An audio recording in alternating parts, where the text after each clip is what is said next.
Krishna Krishna Hare Hare Hare Rama Hare Rama Rama Rama Hare Hare Hare Krishna Krishna Krishna Hare Hare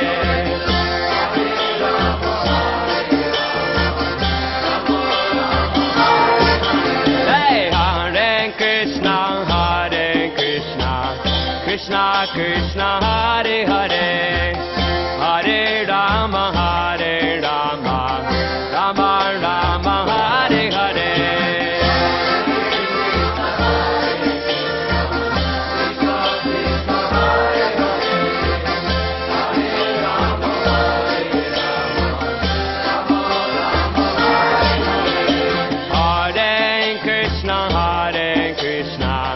Krishna Krishna Hare Hare Hare Rama Rama Rama Hare Hare Hare Krishna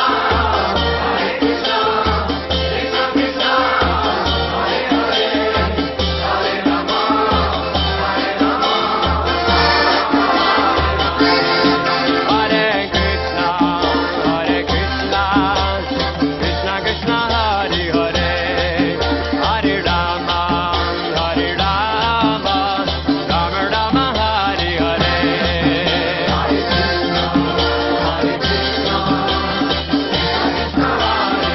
Gaura Hariva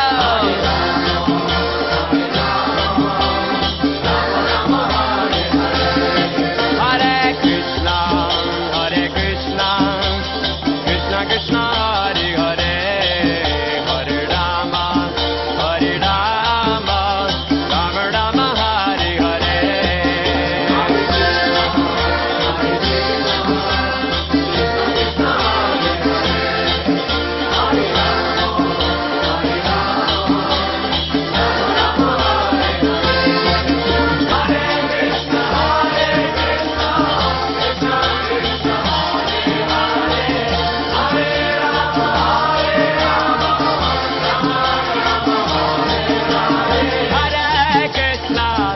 Hare Krishna Krishna Hare Hare Hare Rama Rama Rama Hare Hare Hare Krishna Krishna Krishna Hare Hare Hare Rama Rama Rama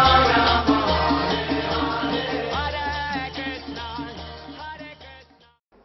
Om Ajnanatimiram Dasya Jnananjanashalakayam Chachkurunmilitam Jena Tasmai Sri Gurave Namah Namah Om Vishnupadaya Krishna Preshtaya Bhutale Srimate Bhakti Vedanta Swami Niti Namine Namaste Saraswati Devam Gauravani Pracharine Nirvishesha Shunyavadi Pasyatya Deshatarine Jai Sri Krishna Chaitanya Prabhu Nityananda Shri Advaita Gadadara Shivasadi Gaura Bhakta Brinda Hare Krishna Krishna Krishna Hare Hare Hare Rama Rama Rama Hare Hare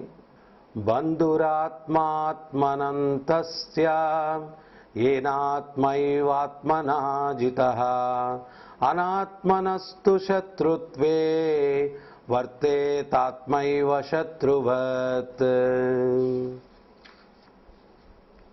మనస్సును జయించిన వానికి మనస్సే ఉత్తమ మిత్రుడు, కానీ అట్లు చేయలేని వానికి అతని మనస్సే గొప్ప శత్రువుగా వర్తించును. ఇక్కడ ఇది స్వయంగా భగవంతుడు చెప్తూ ఉన్నారు. మనస్సును జయించినవాడు, జయించడం అంటే ఆ మనస్సును నిగ్రహించినటువంటి వ్యక్తి, అతనికి ఆ మనస్సు మిత్రుడవుతాడు. ఆ మనస్సును నిగ్రహించినటువంటి వ్యక్తికి ఆ మనస్సే శత్రువు అవుతుంది. ఎందువల్ల అంటే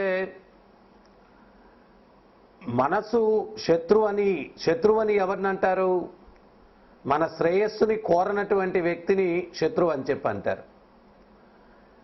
మన ఆధీనంలో లేనటువంటి మనసు ప్రేరేపించేటువంటి ప్రేరణలను మనం అనుసరించినట్లయితే మనకు కలగబోయేదంతా కూడా దుఃఖమే. సో అందువల్ల ఆ నిగ్రహం లేనటువంటి మనస్సు ద్వారా మానవునికి కలిగేదంతా కూడా వినాశనమే. నిగ్రహం ఉన్నటువంటి మనోనిగ్రహం ఉన్నటువంటి వ్యక్తికి మంగళం, కళ్యాణం జరుగుతుంది, అంతా మంచి జరుగుతుంది.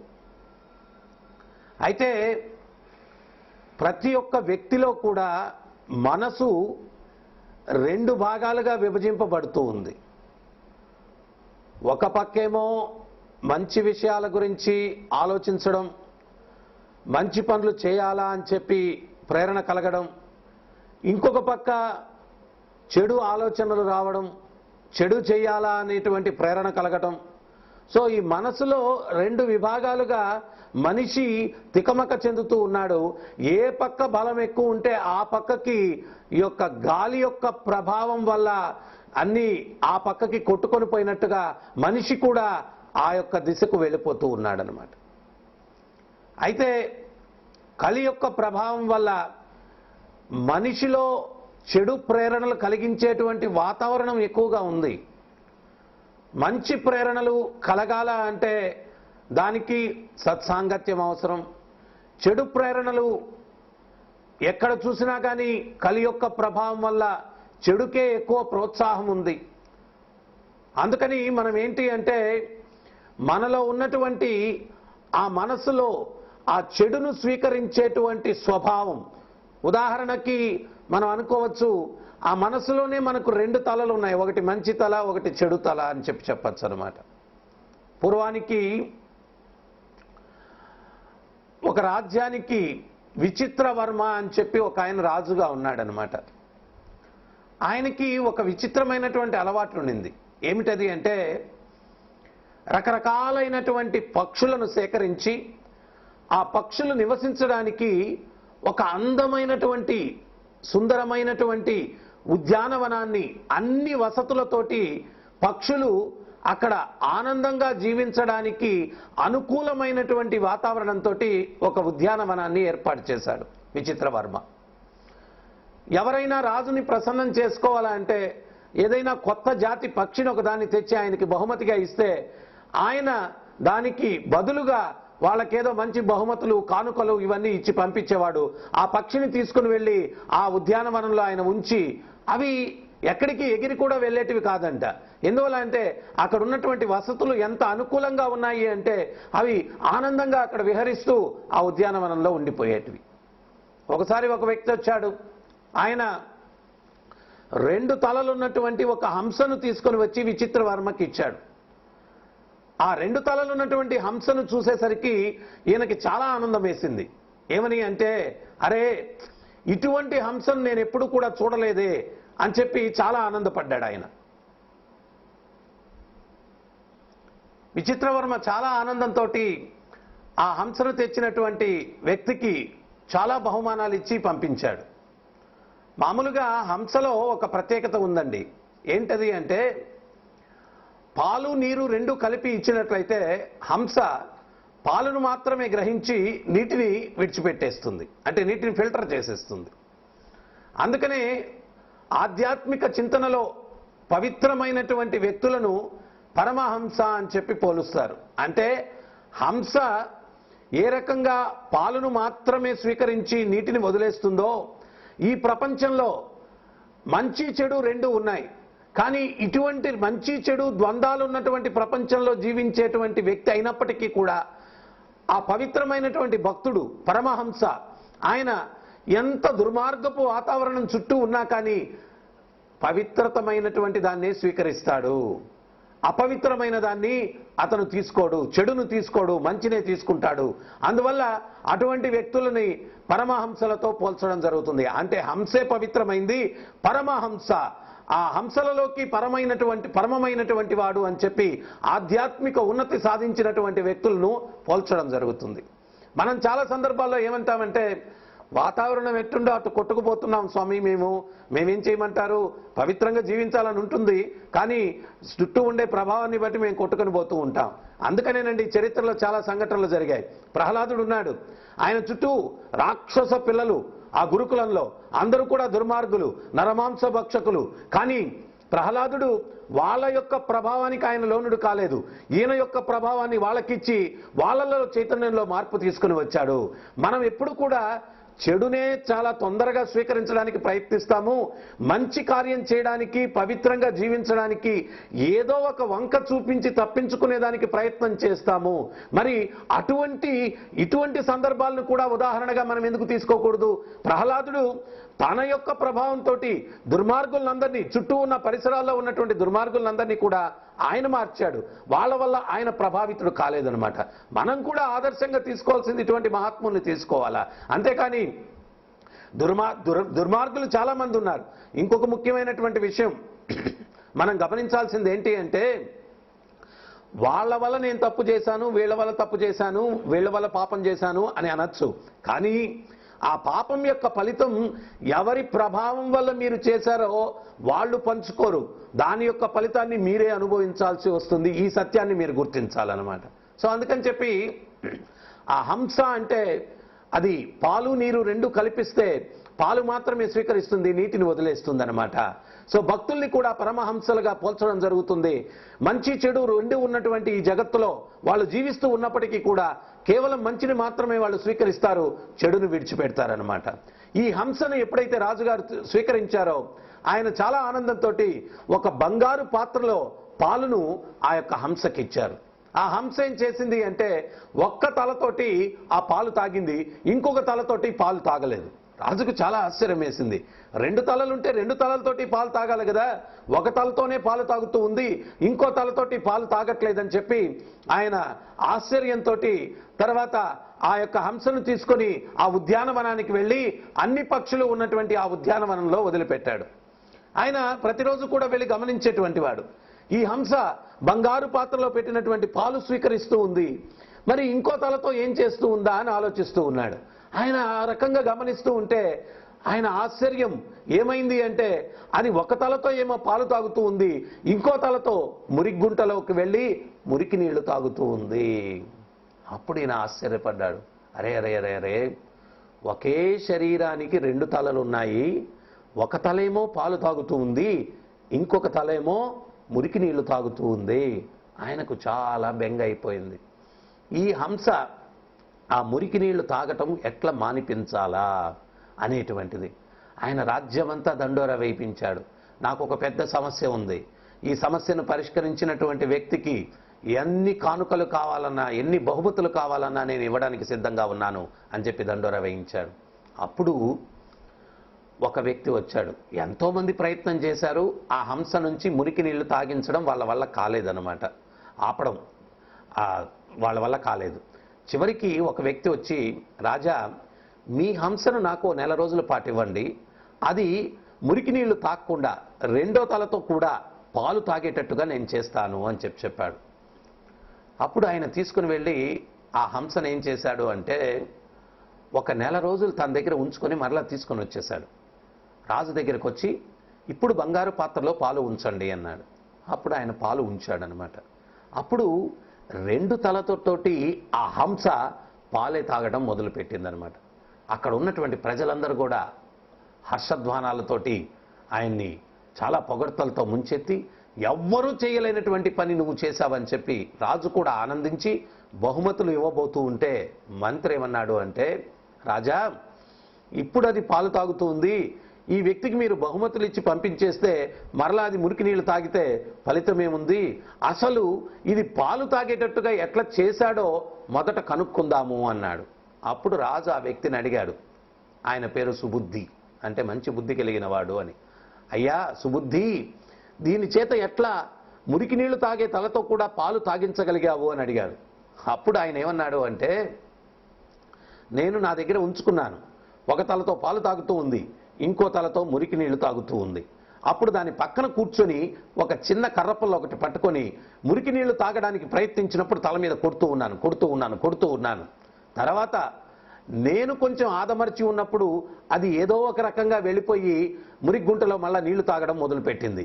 ఇది గమనించినటువంటి నేనేం చేశానంటే ఆ చుట్టుపక్కల ఉన్నటువంటి ప్రదేశాల్లో ఉన్న మురికి నీళ్ళలో అంతా కూడా కారప్పొడి కలిపాను, తర్వాత చేదు పదార్థాలు కొన్ని కలిపాను.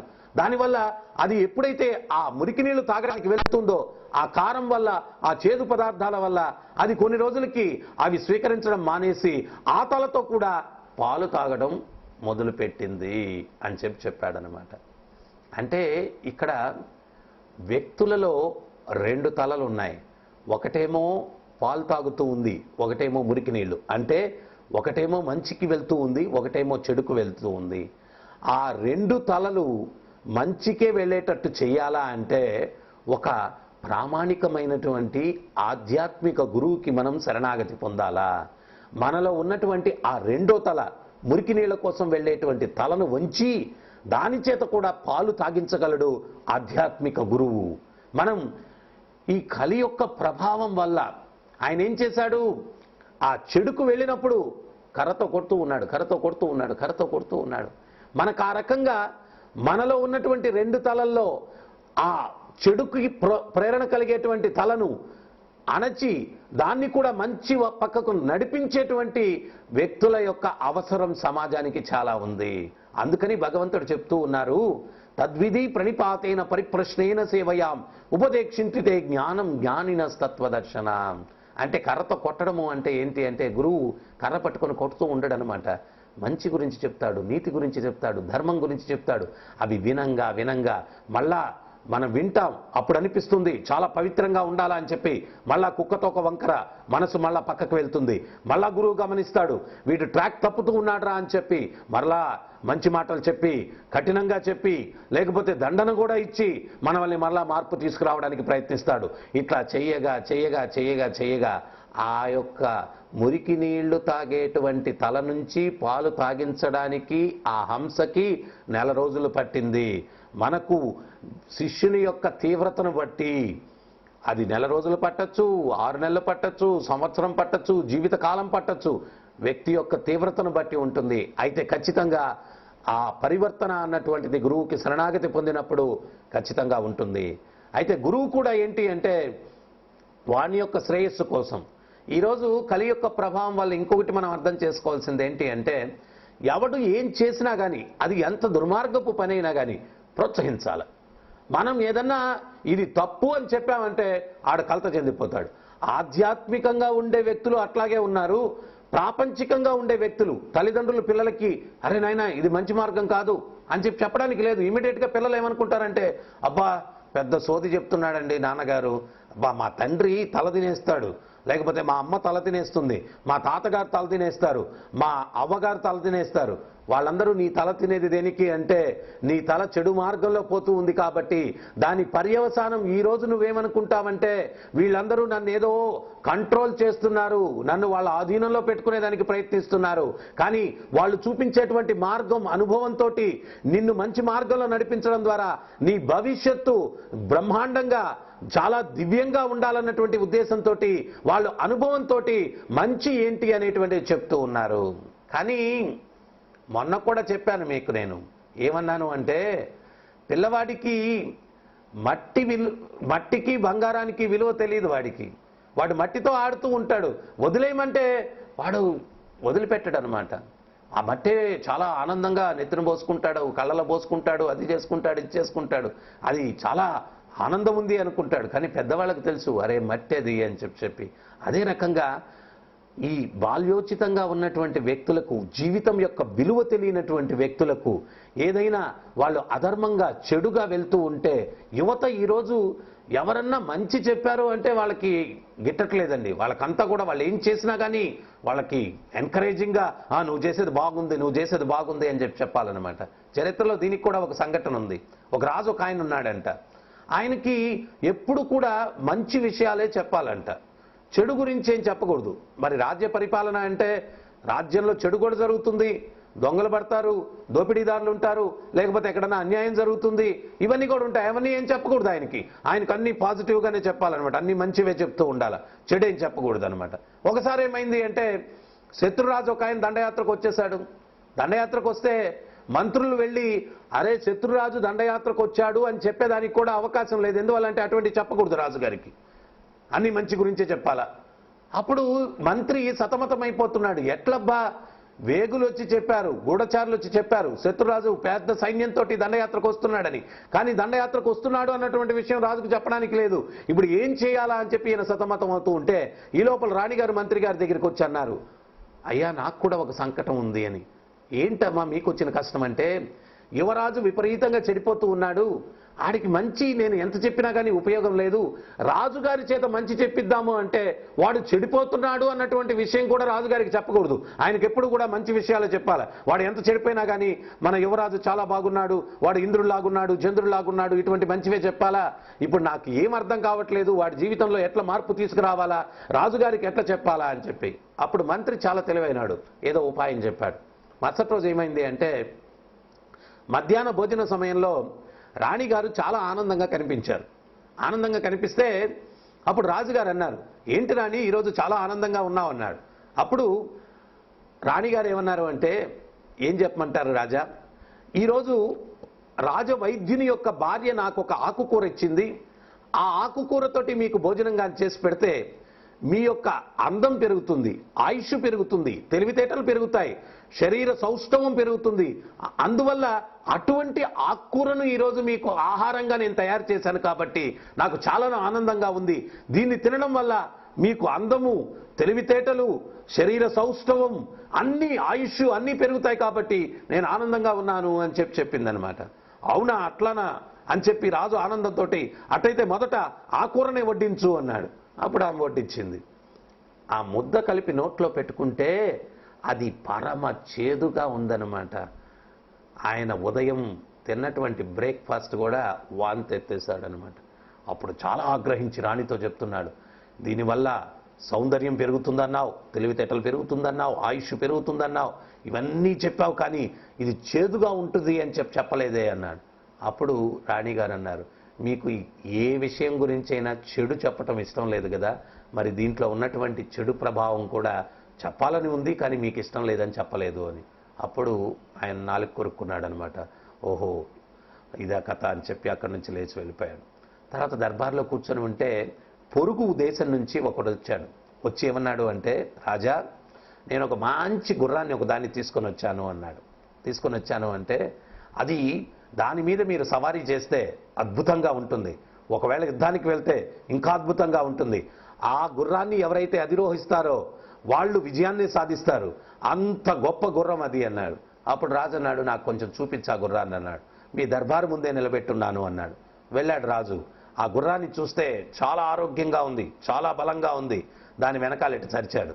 ఎప్పుడైతే చరిచాడో చేత్తోటి, తక్షణమే అది వెనక్కాలతోటి గట్టిగా రాజుగారిని తన్నిందనమాట. అప్పుడు ఆ వ్యక్తిని రాజు అన్నాడు, అరే దుర్మార్గుడా, ఇది ఇట్లా తంతుందని ఎందుకు చెప్పలేదు అని. అప్పుడు ఆ వ్యక్తి అన్నాడు, మీకు అన్నీ మంచే చెప్పాలి కదా, చెడేం చెప్పకూడదు కదా, అందుకని చెప్పి నేను చెప్పలేదు అన్నాడు. అప్పుడు మళ్ళా ఆ తన్ను తిన్న తక్షణమే ఇంత లావున ముఖం అంతా వాసిపోయిందనమాట. విచారంగా పోయి ఉద్యానవనంలో కూర్చున్నాడు. ఈ లోపల మంత్రి వచ్చాడు. మంత్రి ఏమన్నాడు అంటే, హే రాజా, చాలా తొందరలో మీ యొక్క యశస్సు, మీ కీర్తి, మీ రాజ్యం అన్నీ రెట్లు రెట్లు పెరగబోతూ ఉంది, అది ఇదని చెప్పి పొగుడుతూ ఉన్నాడు అనమాట. ఈ రెండు విషయాలతోటి రాజు కొంచెం జ్ఞానోదయం అయిందనమాట. ఇంకా పొగడ్తలాపి అసలు విషయం ఏంటో చెప్పండి అన్నాడు. ఈ లోపల మంత్రి ఏం చేశాడు అంటే, రాజు చేయి పట్టుకొని గట్టిగా గుంజాడు, దూరానికి లాగాడనమాట. లాగేసరికి ఆయన ఏంటి ఇట్లా లాగేవన్నాడు. రాజా చూడండి, మీ ఆసనం కింద పెద్ద నల్లత్రాచుంది, అది మిమ్మల్ని కాటేస్తుందేమో అని చెప్పి లాగాను అన్నాడు. మరి ఇన్ని పొగడ్తలు పొగుడుతూ ఉన్నావు, మరి నల్లత్రాచుంది అని చెప్పి ఆ విషయం చెప్పొచ్చు కదా, నన్ను ఎందుకు గట్టిగా పట్టి లాగావు? ఈ పొగడ్తలతో పాటు నువ్వు ఆలస్యం చేస్తుంటే అది నన్ను కాటేసుండేదేమో కదా అన్నాడు. అప్పుడు మంత్రి అన్నాడు, మీకు చెడు గురించి చెప్పకూడదు కదా స్వామి, అందుకని చెప్పలేదు అన్నాడు. అప్పుడు రాజు అన్నాడు, అయ్యే ప్రాణం పోయేటప్పుడు చెడు గురించి చెప్పకూడదు అంటే ఎట్లయ్యా, ఖచ్చితంగా చెప్పాలి చెడు గురించి అని చెప్పి అప్పుడు జ్ఞానోదయం కలిగే అన్నాడు అనమాట. అప్పుడు మంత్రి అన్నాడు, ఇది సత్యం స్వామి, మీ ప్రాణమే కాదు అందరి ప్రాణాలు పోయేటట్టున్నాయి, శత్రురాజులు యుద్ధానికి వస్తూ ఉన్నారు, బయలుదేరండి యుద్ధానికి అని చెప్పాడు. సో ఈ రకంగా మనకు పిల్లల దగ్గర నుంచి పెద్దల దగ్గర నుంచి ఆధ్యాత్మిక చింతనకు వచ్చినటువంటి వ్యక్తుల దగ్గర నుంచి ప్రతి ఒక్కరికి కూడా వాళ్ళు చేసేది మనం ప్రోత్సాహంగా చెప్తేనే మంచి వాళ్ళం అవుతాము. వాళ్ళలో ఏదైనా చెడు ఉంది, ఈ చెడు వల్ల నీకు భవిష్యత్తులో నీకు చెడు జరుగుతుంది అనేటువంటి మాటలను చెప్పి ఒక సత్మార్గంలో నడిపించేటువంటి వ్యక్తి ఎవరైనా ఆ ప్రయత్నం చేసినా కానీ వాడు శత్రువు అయిపోతాడనమాట. సో మంచి మాట చెప్తే కలియుగంలో శత్రువు అయిపోతాడు. సో అందువల్ల మనం ఏంటి అంటే, ఎవరైనా ఏదైనా మన మంచి చెప్తున్నారు, మనకు ఇది నీవు చేసేటువంటిది మంచిది కాదు అని మనకు చెప్తున్నారు అంటే మనం ఖచ్చితంగా అర్థం చేసుకోవాలా, అతను మన యొక్క శ్రేయోభిలాషి. ఆచార్యులు శాస్త్రాలు ఈ కథలు చెప్పి ఏం చెప్తున్నాయి అంటే, శిష్యుణ్ణి నిరంతరం పొగిడేటువంటి వ్యక్తి నిజమైన గురువు కాదు. శిష్యునిలో అనేక రకాలైనటువంటి లోపాలను గుర్తించి ఆ లోపాలన్నిటినీ నివృత్తి చెందేటట్టుగా ప్రేరణ కల్పించేటువంటి సూచనలు ఇచ్చేటువంటి వాడే నిజమైనటువంటి ఆధ్యాత్మిక గురువు అని చెప్పి ఆచార్యులు చెప్తూ ఉన్నారనమాట. సో అందువల్ల మనలో రెండు తలలు ఉన్నాయి. ఒకటి మురికి నీళ్ల కోసం పోతూ ఉంది, ఒకటి పాల కోసం వెళ్తూ ఉంది. ఆ మురికి నీళ్ల కోసం పోయే తల అంటే చెడు కోసం పోయేటువంటి ఆలోచనలు అనమాట. వాటి నుంచి మనం నియంత్రింపబడాలా అంటే ఒక ప్రామాణికమైనటువంటి ఆధ్యాత్మిక గురువుకు శరణాగతి పొంది ఆయన యొక్క మంచి సూచనలకు అనుగుణంగా మన జీవితాన్ని మలచుకొని మనం జీవించినప్పుడే మనకు మంచి జరుగుతుంది. ఎందువల్ల అంటే every action there is an equal and opposite reaction. మనం మామిడి చెట్టు విత్తనం వేస్తే మామిడి చెట్టే వస్తుంది, సపోటా చెట్టు రాదు. పాప పని చేస్తే దుఃఖం వస్తుంది, పుణ్య పని చేస్తే ఆనందం వస్తుంది. సుఖదుఖాలకు ఇదే కారణం. సో అందువల్ల మన మనస్సుని మనం నియంత్రించుకున్న వాడికి అది స్నేహితుడవుతుంది. మనసు నిగ్రహం లేనటువంటి వ్యక్తికి అదే మనసు శత్రువు అవుతుంది. ఆ మనో నిగ్రహం నీలో కలగాల అంటే ఒక ప్రామాణికమైన గురువుకి శరణాగతి పొందాలా. కలియుగంలో మనస్సులో ఉన్నటువంటి కాలుష్యాన్ని తొలగించుకునేదానికి మంత్ర జపం చేయాలా. మంత్ర అంటే మన్ అంటే మనసు, త్ర అంటే మనసులోని కల్ముషాలను తొలగించేటువంటిది. హరే కృష్ణ కృష్ణ కృష్ణ హరే హరే, హరే రామ రామ రామ హరే హరే. జపించండి, ఆనందించండి, ధరించండి. హరే కృష్ణ. సహస్రశీర్షరంజితం సహస్రహస్తరాజితం సహస్రవిధ విభాసితం సహస్రవర్ణ సంశ్రితం సహస్రరూపదీపి